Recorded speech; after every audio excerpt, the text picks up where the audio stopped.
ஏன்னா பேராசிரியர் கணேஷ் சிர்சபேசன் ஐயா அவர்களோடு நாங்கள்லாம் பழகிருக்குங்க 10 ஆண்டுகள். ஐயாவும் அவருக்கு பேராசிரியராக இருந்தவர். அவங்க தமிழறிஞர் சாலமன் பாப்பையாவுக்கு ஆசிரியர். அவர் சாதாரணமான மனிதனுங்க, சரித்திரபட்ச மனிதன். ஐயாவோடலாம் நாங்கள் ஒரு தடவை பயணம் பண்ணோம். தென்கட்சி சுவாமிநாதனோட 10 ஆண்டுகள் பயணம் பண்ணியிருக்கிறேன். அது மாதிரிலாம் அவங்க கூட பழக தாங்க அந்த பொறுமை, நிதானம், சகிப்புத்தன்மை, தாக்குதலை கூட தாங்குதலாக மாற்றிக்கொள்கிற மனப்பக்குவத்தை அந்த மகான்கள் தான் எங்களுக்கு கொடுத்துருக்குறாங்க. சாதாரணமானதில்லை. ஒரு ஒத்தாண்டேஸ்வரர் கோயில் தாண்டி இந்த திருமேசை தாண்டி அம்மன் கோயிலில் பேசுகிறதுக்கு நான் பேராசிரியர் கணேஷ் சிர்சபேசன் அவருடைய கூட காரில் வரும். காரில் நான் அவரும் பின்னாடி உட்காந்துக்கிறேன். டிரைவர் ஓட்டின்னு வராரு காரை.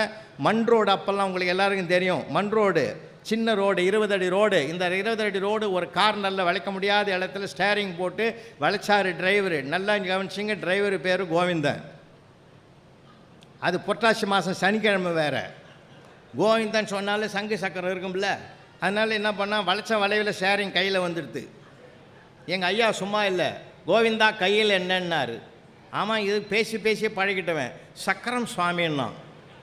உடனே எங்கள் ஐயா கேட்டார், சங்கு எங்கேன்னார். இன்னும் கொஞ்சம் நேரத்தில் ஊதிடுவானுங்கண்ணா.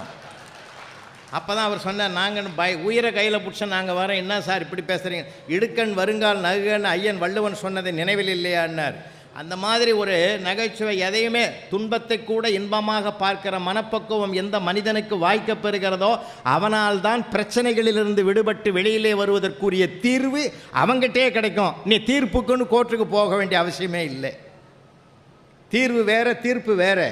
தீர்ப்பு தண்டனை பொறுத்தது, தீர்வு மனமாற்றத்தை பொறுத்தது. அந்த மனமாற்றத்தை தருகிற மிகப்பெரிய மகத்துவம் மன மகிழ்ச்சியில் தான் இருக்குது. நம்ம எல்லாத்துக்குமே சங்கடப்படுறோம் இல்லை? ஒத்த வரியில் இருக்குது சார் வாழ்க்கையினுடைய நகைச்சுவை. அன்றைக்கி ஹஸ்பண்டு சேரில் உட்காந்துங்கிறாரு. அந்த அம்மா அவங்களுடைய மனைவி சொல்லுது, ஏங்க நான் வெளியில் போகிறேன், உங்களுக்கு என்ன வேணும்னு. அதை விட எனக்கு என்னடி வேணும்னா முடிஞ்சு போச்சா? அங்கே உள்ள என்ன பிரச்சனை இருக்குதுன்னு அந்த ஒரு வரியிலே முடிஞ்சு போச்சு.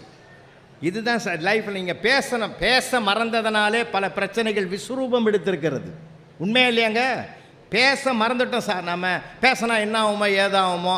ஒவ்வொரு மனிதனுக்கும் மன அழுத்தம் தான் அவனுடைய மகிழ்ச்சிக்கு தடை என்றால் அந்த மன அழுத்தம் எதனால் வருதுன்னா பேசி பழகாததுனால்தான் அந்த மன அழுத்தமே வருது.